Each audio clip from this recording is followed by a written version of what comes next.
Hello, today we're going to focus on 3-bet pots played on around 100 big blinds. All the hands come from Champions League of Poker, and that is of course Triton Poker Series, this time taking place in Montenegro. This is the first day of the opening 25k event. Let's jump into the action. First hand starts with a raise from Danilo Velasevic.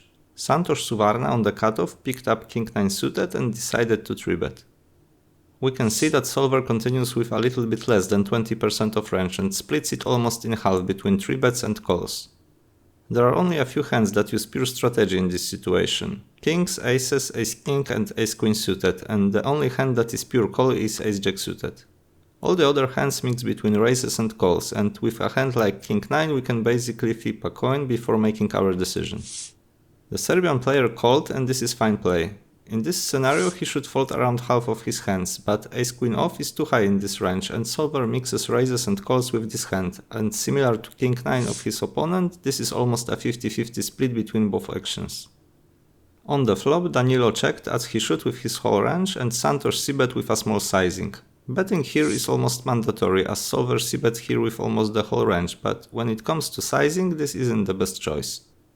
Out of 3 possible sizings, the solver clearly prefers the middle one with 50% of the pot and uses it more often than 3/4 of the time. He has positional and equity advantage, this is a dynamic board and both players are pretty deep, so building a pot from the flop should also be taken into consideration, as some hands want to wager all the chips across all 3 streets and it's much easier when we start with a bigger bet on the flop.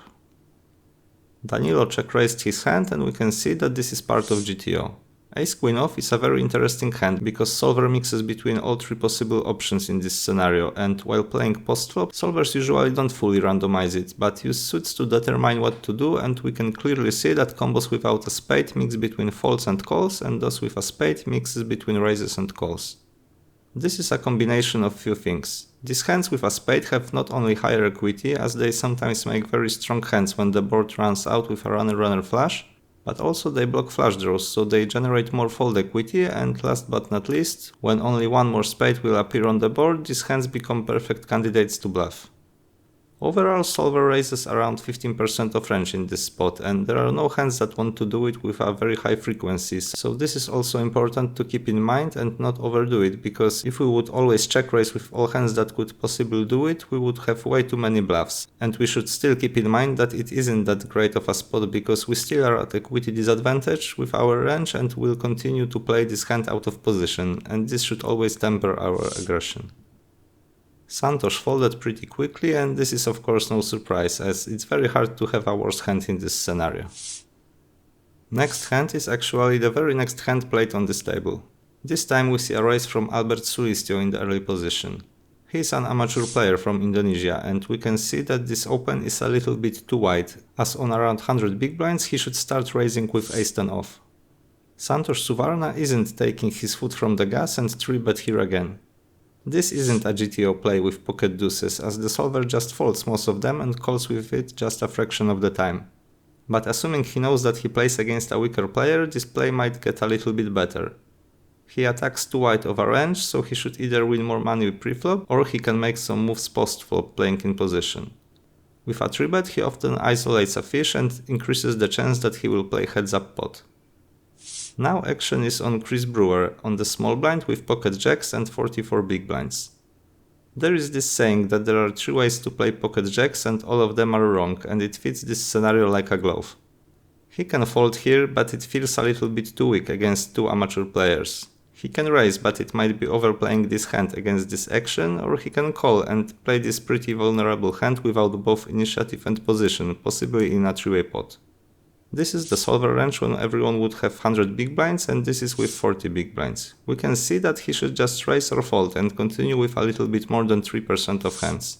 Usually I would say this call is a clear mistake, but on the other hand Chris Brewer is an elite player who really knows what he is doing, so I believe that he had strong reasons to play his hand this way. Because we're already out of theory, I had to make up both ranges to analyze this hand post-flop. I added a few low pairs to Santosh 3-betting range, and this is a calling range I think that might make some sense for Brewer on the small blind. On the flop, Chris took the initiative and donk bet for a small sizing. Solver agrees and bets out with pocket jacks some portion of the time. This isn't very common play, where usually calling player checks to the raiser, but here this isn't that obvious. Because of the action and his position, his calling range is very strong and concentrates around Broadway hands, so this board never misses him. He has some very strong hands, and even his worst holding and only hand that missed this board has an overcard and gutshot to the nuts. Santos should have more overpairs and top pairs, but on the other hand, he also has a lot of random holdings that missed this board completely, like for example all ace-x combos that are perfect hands to 3-bet bluff. Santos called with his pocket deuces, and this looks spewy, but solver actually approves this play. Against such a small sizing and with position, it folds only a little bit more than 7% of range. It folds some pocket deuces, but not these combos with a heart and a weak backdoor flush draw. After jack of hearts on the turn, Brewer continued his aggression with a small bet. This is an okay play, but we can see that the solver overall prefers a bigger sizing. On one hand, stack to pot ratio is so low that small bet looks alright, because there would be no problem of getting stacks in on the river, but on the other hand, this board is very wet and betting bigger doesn't give great odds to all the hands with a flush or straight draws. It might be also the last street of value, because the fourth heart or 10 might freeze the action on the river. Santos folded his hand, but when we look at GTO ranges, we see that the solver hates folding in position against small bets, as it folds less than 10% of hands. Pocket deuces are 50-50, but we can clearly see that combos without a heart are pure folds, but those with it should always see the river. Next hand in this video is also the very next hand played on the same table. This is a nice example of variance in poker, as I picked 3 interesting 3-bet pots from a 12-hour stream and all of them took place one after another, and all of them had the same player involved. This time Santos was the one who raised first in, and ace-queen off is of course perfectly fine open. Seth Davis had ace-jack off and decided to 3-bet his hand. In theory this is on the edge, and the solver mixes raises with folds, and folding is the more common option. I guess he thought that Santos might be opening too wide from early position, especially after he just lost 2 pots in a row. Also, I'm not sure about the sizing, because it's a little bit bigger than standard, as he used 3.5x in position. Santos called this 3-bet, but it wasn't an obvious decision. As we can see, this is also a borderline hand, and solver mixes between raises, calls and folds with it. Classic GTO spot. On the flop he checked as he should with his whole range, and Seth checked back.